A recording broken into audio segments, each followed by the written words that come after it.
20절 마지막 절까지 836년 구약성경 시편 49편 1절로 20절 말씀 한 절씩 받겠습니다. 만민들아 이를 들으라, 세상의 거민들아 귀를 기울이라.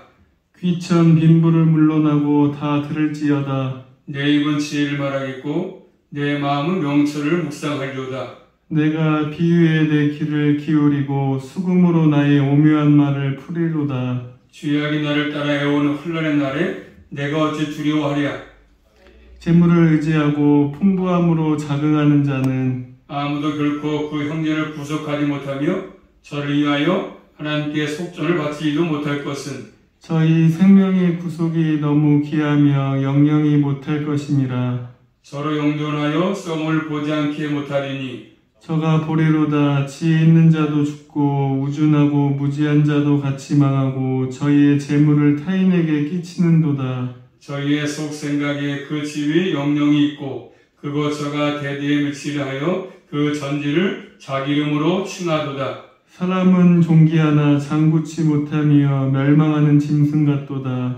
저희의 이 행위는 저희의 우매함이나 후세 사람은 오히려 저희 말을 칭찬하려다 셀라. 양같이 저희를 음부에 두기로 작정되었으니 사망이 저희 목자일 것이라. 정직한 자가 아침에 저희를 다스리니 저희 아름다움이 음부에서 소멸하여 그 거처조차 없어지려니와. 하나님은 나를 영접하시리니 이러므로 내 영혼을 음부의 원수에서 구속하시로다 셀라. 사람이 치부하여 그 집 영광이 더할 때에 너는 두려워 말지어다. 저가 죽음에 가져가는 것이 없고 그 영광이 저를 따라 내려가지 못함이로다. 저가 비록 생시에 자기를 축하며 스스로 좋게 함으로 사람들에게 칭찬을 받을지라도 그 역대의 열적으로 돌아가리니 영영이 빛을 보지 못하리로다. 종기에 처하나 깨닫지 못하는 사람은 멸망하는 짐승 같도다. 아멘. 기도하겠습니다.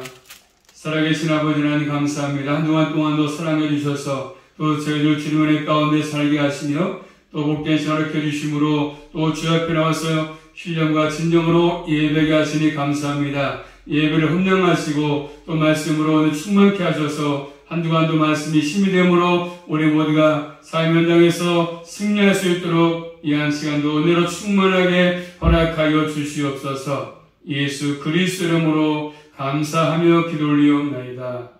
아멘.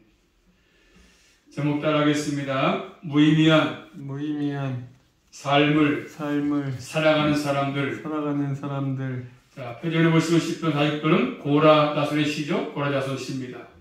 이 시편에는 지혜를 주는 내용이 나오지 않습니까? 잠언처럼 전서처럼 이 세상 사람들이 추구하고 자랑하는 부 같은 거, 그것이 어떤 의미를 갖고 있는 것인지, 사람들이 가장 좋아하고 추구하는 부, 이런 것들이 어떤 의미를 갖고 있는지 우리에게 생각해보도록 하는 것입니다. 그리고 한 백성들에게 깨닫도록 말씀하고 있지 않습니까? 하나님 백성들은 어떤 길을 걸어야 할지를 잘 깨닫게 하시는 말씀 아니겠습니까? 자, 첫 번째는 말씀하니까 귀를 기울여라 이렇게 말씀하죠. 1절 말씀 보십니다. 만민들아 이를 들으라. 세상의 거민들아 귀를 기울이라. 아멘. 자, 만민들아 부르면서 이를 들으라 이렇게 말씀하지 않습니까? 자신의 입으로 지금 어떤 얘기를 하려고 하는 것인데 그 얘기를 들으라 그런 뜻이죠. 이 땅에 사는 세상의 거민들 모두는 지금 자신에게 귀를 기울여라 이렇게 말씀합니다. 세상 사람들 하여금 자신 한 일을 주목하도록 요구하고 있습니다. 또 2절 말씀 보시면 귀천 빈부를 물러나고 다 들을지어다. 아멘. 귀천 빈부를 막론하고 다 들으라 말씀합니다. 높은 사람, 낮은 사람, 가난한 사람, 부한 사람 할 것 없이 다 얘기를 들으라 그런 얘기입니다. 이 세상에는 신분도 높은 사람이 있지 않습니까? 높은 사람도 있고 낮은 사람도 있습니다. 또 가난한 사람도 있고 부한 사람도 있지 않습니까? 지금 하고자 하는 얘기는 이 모든 사람들이 다 그래서 빈부귀천 할 것 없이 다 누구나 이 말씀을 들어야 될 중요한 얘기인 것을 시사하고 있지 않습니까? 이 세상에 사는 모든 사람에게 해당되는 말씀이죠. 다 들어야 되는 말씀입니다. 또한 3절 말씀 보시면 내 입은 지혜를 말하겠고 내 마음은 명철을 묵상하리로다. 자신의 입은 지혜를 말하겠고 또 자신의 마음은 명철을 묵상한다. 또 개정판에는 작은 소리로 읊조린다 이렇게 되어 있습니다. 자신의 입에서 나오는 말은 지혜와 명철을 주는 말이다. 내가 지금 하는 말은, 너에게 들으라 하는 말은 지혜를 주는 것이고 명철을 주는 말이다 하는 것입니다. 이 말을 잘 들으면 지혜를 얻고 명철을 얻게 될 것이다. 그런 말입니다. 또 이어서 4절 말씀 보시면 내가 비유에 내 귀를 기울이고 수금으로 나의 오묘한 말을 풀리로다. 자, 자신이 지금 비유에 귀를 기울인다. 그리고 수금으로 나의 오묘한 말을 풀 것이다. 이 비유는 3절에 말한 것처럼 지혜와 명철과 관계된 말씀이죠. 자신이 이 지혜를 주는 비유에 지금 귀를 기울이겠다 말하지 않습니까? 그리고 자신의 오묘한 말, 영어에 보니까 난자 같은 거, 수수께끼입니다. 내가 수수께끼 될 테니까 한번 맞춰봐라. 이 말에 귀를 기울여라.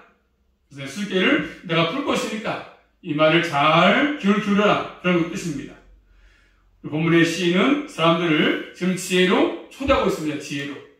이 지혜를 얻을 때 이 세상 살아가면서 무의미한 것에 인생을 투자하지 않는다. 이 지혜를 잘 들어야, 이 지혜 말씀을 잘 들어야 너희가 이 땅에 살아가면서 헛된 데 투자하면서 삶을 살지 않는다. 그런 말입니다. 헛된 인생을 살지 않을 수 있다. 그런 말입니다. 그래서 이 시편은 지혜와 명철을 알도록 하고 있음을 잘 알 수가 있습니다. 그래서 지금 본문의 기자는 귀를 기울여라 이렇게 말씀합니다. 또 두 번째 말씀 보시면 결국 본문의 기자는 재물의 한계를 아는 지혜를 말씀합니다. 재물의 한계가 있다. 5절부터 12절 말씀은 재물의 한계가 무엇인가를 잘 깨닫게 하고 있습니다. 이것을 깨닫는 것이 지혜라 이렇게 말씀하죠. 자, 5절 말씀 보겠습니다. 제약이 나를 따라 애우는 환난의 날에 내가 어찌 두려워하랴. 뭘 말하죠? 환난의 날들을 말하고 있어요. 환난의 날들. 환난의 날에 내가 어찌 두려워하랴 말하고 있지 않습니까? 자, 이 말씀을 다르게 얘기하면 사악하게 속이는 자들, 악한 사기꾼들, 또 간사하게 속이는 자들. 오늘 본문에서는 이것이 나를 둘러 진칠 때에 내가 왜 두려워하겠냐 이렇게 말하지 않습니까? 그리고 또 오늘 성경에는 죄악이 나를 따라서 애우는 이렇게 이 말씀 좀 이해하기 어려운 것인데 결국 다시 정리해 본다면 악하게 속이는 자들이 나를 애워싸는 환난의 날에 내가 어찌 두려워하겠는가 그런 말입니다. 결국 세상 사람들이 악인들이 나를 이렇게 애워쌀 때에 나를 핍박할 때에 어찌 내가 두려워하겠는가 그런 말입니다. 왜 내가 재앙이 나를 두려워하고 나를 둘러싸서 나를 넘어뜨려 하는 그런 자의 죄악을 내가 두려워하겠느냐 그런 말입니다. 세상 사람들은 우리를 핍박하지 않습니까?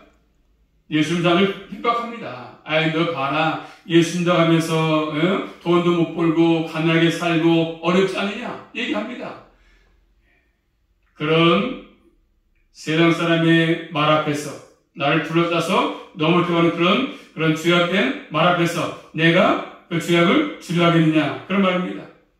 그래서 이 환난을 주는 사람들은 6절에 말한 것처럼 자기의 재물을 돈을 의지하고 돈을 믿고 사는 사람을 말씀합니다. 오로지 돈을 의지하고 돈을 믿고 사는 사람들 자신의 부유함을 자랑하지 않습니까? 그래서 돈을 많이 수요한 사람을 자랑합니다. 나는 돈을 많이 갖고 있어. 내 통장에 얼마가 있고 나는 부동산이 얼마가 있고 자신의 부함을 자랑하지 않습니까? 악인들은 세상 사람들은 돈을 많이 갖고 있으면 자랑합니다. 자기의 부함을 자랑합니다. 자신의 부유함을 자랑하고 풍부함을 자랑합니다. 돈 많은 것을 자랑합니다. 오늘 본문의 기자는 그러한 사람들을 내가 두려워하지 않겠다는 것입니다.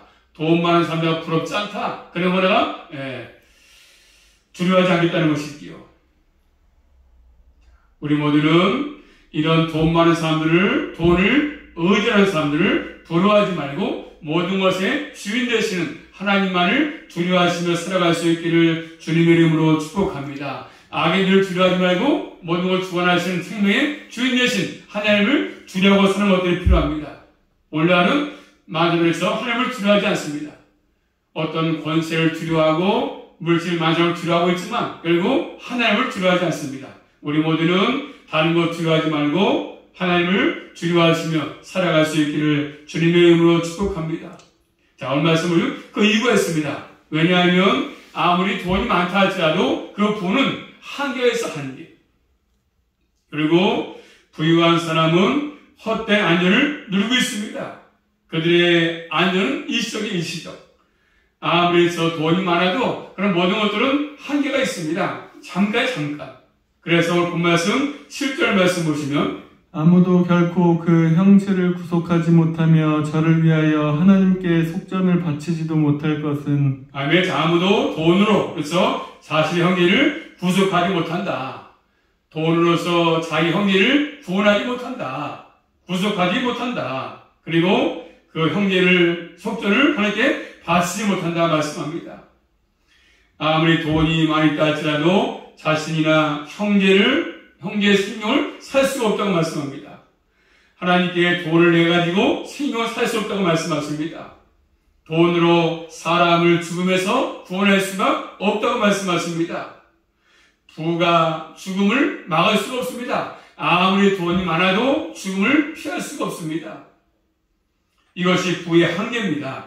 아무리 많이 수였다 할지라도 죽음을 피할 길이 없습니다. 또 자신이나 형제를 구원할 수가 없습니다.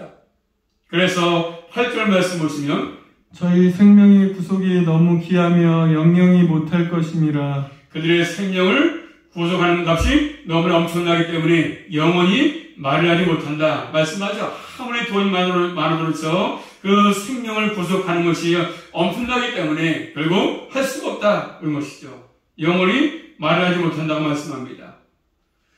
생명에 대한 값은 아무리 많은 부를 가지고 있다 할지라도 너무 크기 때문에 아무도 치를 수가 없습니다. 억만 원을 준다 할지라도 치를 수가 없지 않겠습니까? 그래서 신약성경 마태복음 16장 26절 말씀 예수님께서 하신 말씀을 기억하기 필요합니다. 마태복음 16장 26절 사람이 만일 온 천하를 얻고도 제 목숨을 잃으면 무엇이 유익하리요? 사람이 무엇을 주고 제 목숨을 바꾸겠느냐? 아멘. 사람이 만일 온 천하를 얻고도 제 목숨을 잃어버리면 무엇이 유익하겠느냐? 사람이 무엇을 주고 제 목숨과 바꾸겠느냐고 말씀하지 않습니까? 온 천하를 준다고 해서 목숨을 다시 얻을 수가 있습니까? 얻지 못하지 않습니까? 아무리 돈을 많이 줘도 생명을 다시 얻을 수가 없습니다. 그래서 오늘 말씀 9절 말씀이니까 재물이 많고 부유함을 자랑하는 사람들은 이 세상에서 영원히 살아서 죽음을 보지 않을 것인가? 이렇게 묻고 있지 않습니까? 결국 아무리 돈이 많다고 해서 죽지 않는 것이 아니거든요. 아무리 많은 재물을 가지고 있다 할지라도 죽음을 막을 수가 없습니다. 피할 수가 없습니다. 누가 죽음을 막을 수 있겠습니까? 이절에 말한 것처럼 귀처럼 빈부에 속한 사람들 누가 죽음을 피할 수 있겠습니까? 모든 사람들은 그래서 다 하나님의 법을 따를 수밖에 없습니다. 하나님의 정한 이치이기 때문에 여기서 누구도 자유할 수가 없는 것이거든요. 죽을 때 그 많이 쌓아놨던 재산 아무런 수용이 없다고 말씀하십니다. 그래서 10절 말씀하니까 지혜자도 죽고 우진하고 무지한 사람도 죽습니다. 결국 재물을 남겨두고 떠나야지 하나도 가져갈 수 없다고 말씀하십니다. 많이 쌓아놨지만 내가 죽을 때 가져갈 수 없다고 말씀하고 있습니다. 모든 걸 다 남겨두고 떠나야 되는 것이지 않습니까? 죽음을 피할 수 있는 사람은 아무도 없습니다. 또 죽음 앞에 재물은 아무런 나에게 가치가 없습니다. 의미를 부여할 수가 없습니다. 그렇기 때문에 이 땅에 살아가면서 가장 불쌍한 사람 뭐였습니까? 이 오로지 그 재물을 위해서 살다가 한 푼도 써보지도 못하고 가져가지 못하는 사람, 그렇게 인생을 마치는 사람이 가장 불쌍한 사람이죠. 많이 벌어서 있는데 한 푼 써보지도 못하고 가져가지도 못하고 인생을 마감한다면 가장 불행한 삶입니다. 번 돈을 땅에만 쌓아놓고 가는 사람 가장 불쌍하지요. 그래서 오늘 말씀 11절 말씀 보시면 저희의 속생각에 그 집에 영령이 있고 그 거처가 대대에 미치리라 하여 그 전지를 자기 이름으로 칭하도다. 자, 저희의 속생각에서 악인들, 돈만 추구하는 사람들 속생각에 재물을 열심히 쌓아준 사람들의 생각이 속생각. 그들은 뭐죠? 자신의 견고한 처소를 마련하기 위해서 집을 장만하기 위해서 인생 전부를 투자하지 않습니까? 집 하나 장만하기 위해서 인생을 투자합니다. 그렇지만 그들이 돈을 많이 벌어서 마련했던 그 집이 그래서 그 집은 무덤이 되고 묘지가 된다고 말씀하십니다. 그들은 자신들의 토지에 이름 붙이지 않습니까? 이 집은 내 집이야. 자기 이름으로 하지 않습니까? 이 땅은 내 땅이야. 이름으로 합니다. 자기 토지에 이름을 붙이지 않습니까? 누구누구 땅이라고. 고대에도 이렇게 하면 자신의 이름이 계속된다고 생각을 했습니다. 요즘 그렇죠. 학원 이름도 자신의 이름을 넣어가지고 하지 않습니까? 또 농산물도 자기 이름을 집어넣어서 그만큼 좋다고 하는 것이겠죠. 그래서 집을 사서 또 땅을 사서 자기 이름으로 해놓지 않습니까? 그렇지만 그런 모든 것들 자기 소유로 해놓지만 이런 모든 것들이 일시적이다. 헛된 작업이고 헛된 생각이다 말씀하십니다. 그래서 12절 말씀하니까 사람은 존귀하나 장구치 못하다고 말씀하지 않습니까? 이 땅에서 영을 사지 못합니다.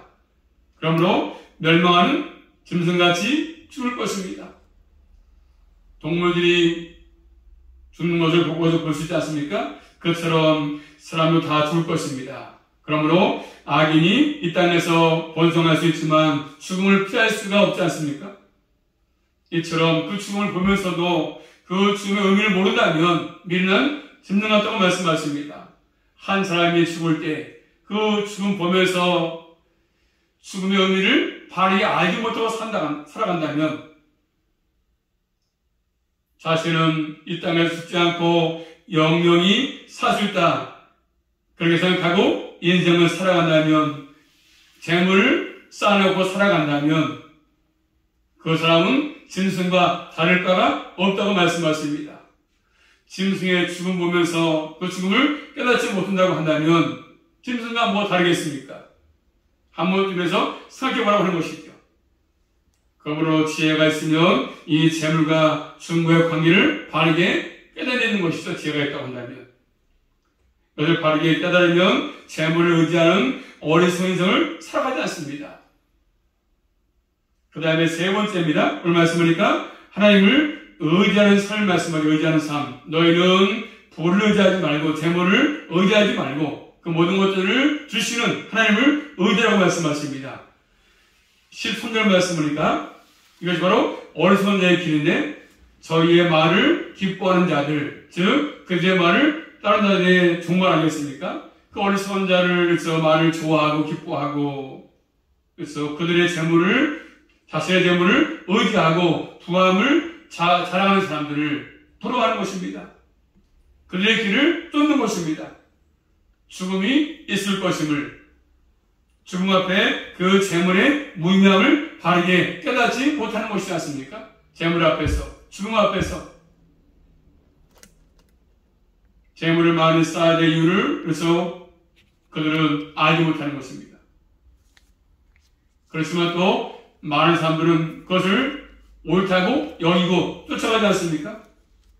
이 땅에서 소위 내가 성공했다, 내가 출세했다 하는 것이죠. 결국 그런 모든 걸 다 보니까 거의 내가 성공해서 출세해서 거의 돈과 연관되어 있지 않습니까?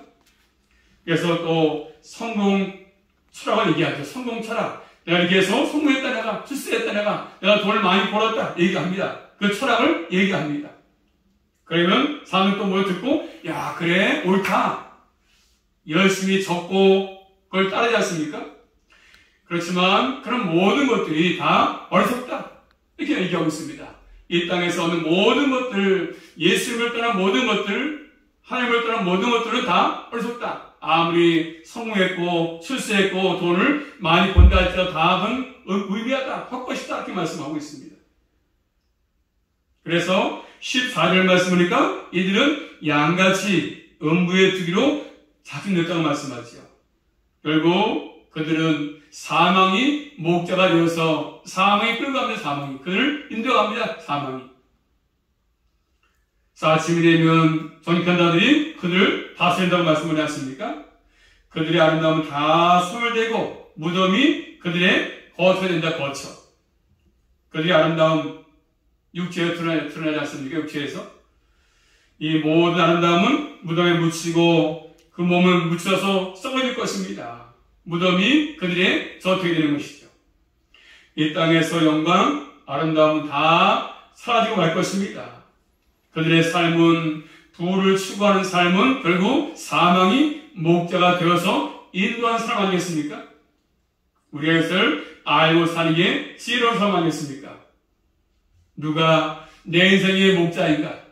하나님인가? 아니면 세상 부인가? 나의 목자는 누구로 되어 있는가 지금? 이게 중요합니다. 나의 인생의 목자, 내 생의 목자.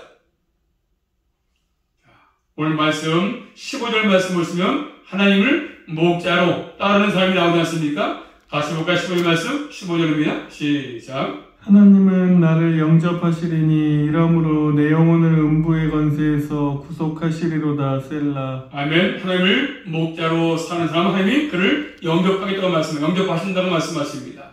결국 하나님의 인도를 한다고 말씀하지 않습니까? 그를 붙들어준다고 말씀하시죠. 그 영혼을 무덤에서 건진다고 말씀하십니다. 죽음의 권세에서 건질 것입니다. 결국 이 말씀은 부활을 내려보는 말씀이죠. 그렇기 때문에 16절 말씀이니까 어떠한 사람이 치부해서 그의 집의 영광이 더한다고 해도 그 집이 결국 불을 내가지고 번성한다 할지라도 다 그런 것들 주낼 것이 없다. 세상 사람들이 하나님을 떠난 사람들이 아무리 부하게 산다 할지라도 그런 것 때문에 너는 두려워하지 말아라. 이렇게 말씀하고 있습니다.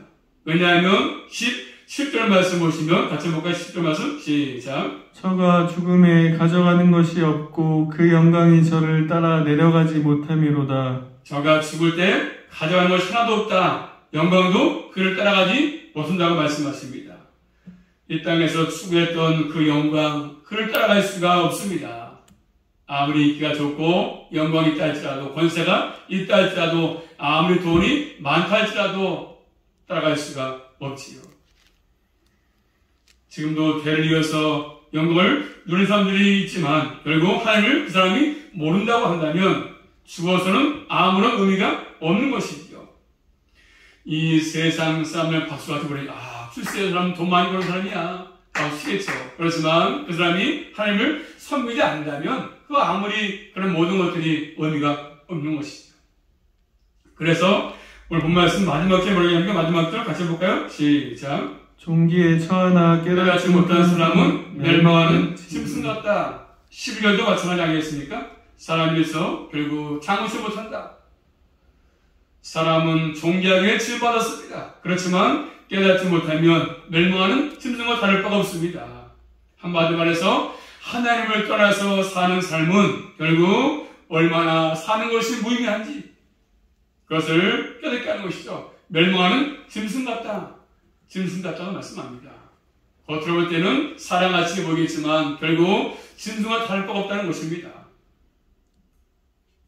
그래서 20절에 존귀를 이 세상에서 받는 영광과 관련해서 살펴볼 수 있습니다. 이 땅에서는 저 사람들로부터 존귀함 받고 인기를 얻고 누리지만 깨닫지 못하는 사람은 멸망하는 짐승과 다를 바가 없다는 것이죠. 이런 인생을 사는 사람들이 얼마나 많습니까? 우리 주위에.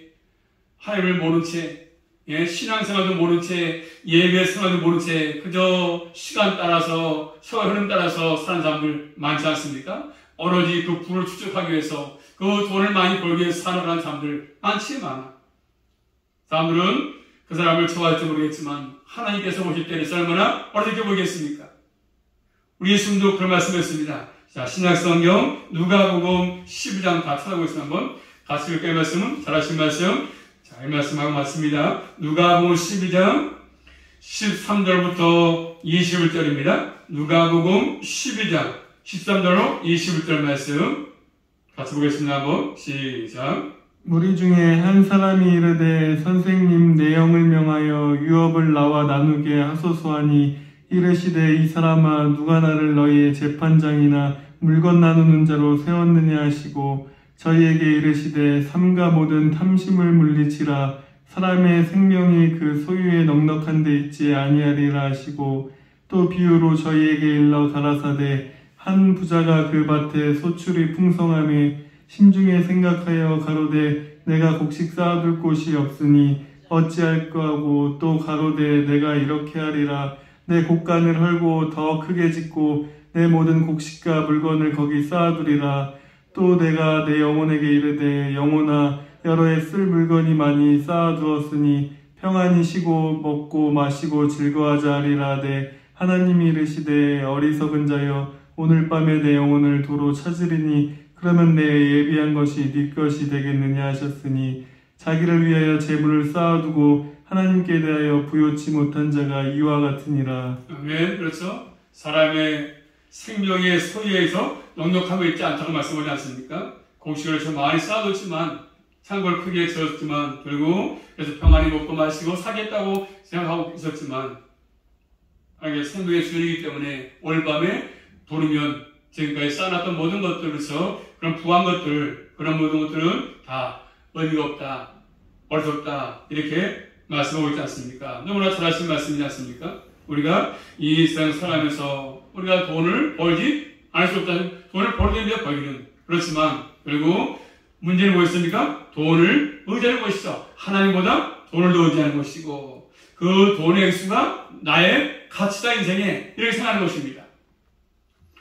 돈이 인생의 성공을 말해준다고 생각하는 것입니다. 내가 돈을 많이 벌어야 내가 성공했다 이렇게 생각하는 것입니다. 그래서 결국 하나님이 아니라 돈이 자기 인생의 주인이 되어버리는 것이 문제가 되는 것입니다. 그렇지만 하나님의 택한 백성들은 하나님이 인생의 주인이심을 분명히 알지 않습니까? 그리고 돈을 인생의 가치라고 생각하지 않습니다. 그 돈을 주신 분께 감사하고 그 돈을 어떻게 사용하느냐, 어디에 사용할 것이냐 이게 더 중요한 것이지 않습니까? 어떻게 쓸 것이냐, 어디에 쓸 것이냐 하는 것입니다. 이게 중요합니다. 우리 모두는 주신 모든 이런 것들을 하나님의 나라를 위해서 가치 있게 사용하시며 살아갈 수 있기를 주님의 이름으로 축복합니다. 이런 것들을 오늘 말씀에서 교훈해 주고 있는 것이지 않습니까? 하나님을 섰을 때 네가 지금 소유했던 모든 것들 의미가 있느냐? 물을 것이겠죠. 오늘 본 말씀 앞에서 우리는 나의 목자가 쾌락이 아니라 세상 명예가 아니라 어떤 권세가 아니라 돈이 아니라 나를 창조하신 나를 구원하신 하나님만이 나의 목자로 삼고 남은 생도 아주 값어치 있는 아주 값진 믿음의 삶을 잘 살아갈 수 있기를 주님의 이름으로 축복합니다. 기도하겠습니다. 살아계신 아버지 감사합니다. 이 땅에 많은 사람들은 왜 태어났으며 왜 살며 어디로 가는지를 모르고 무의미하게 인생을 살아갑니다. 오로지 부를 축적하기 위해서 인생을 살아가며 투자합니다. 그렇지만 주님께서 말씀하십니다. 어리석은 자여 오늘 밤 영혼을 부르면 그 쌓는 것이 줄 거라 말씀하십니다. 저희들 어리석은 자가 되지 않게 하시고 짐승 같은 삶을 살아가지 않게 하시고 나를 창조하신 하나님 목자로 삼고 일생을 살아갈 수만 있도록 함께하여 주시옵소서. 예수 그리스도 이름으로 감사하며 기도 올리옵나이다. 아멘.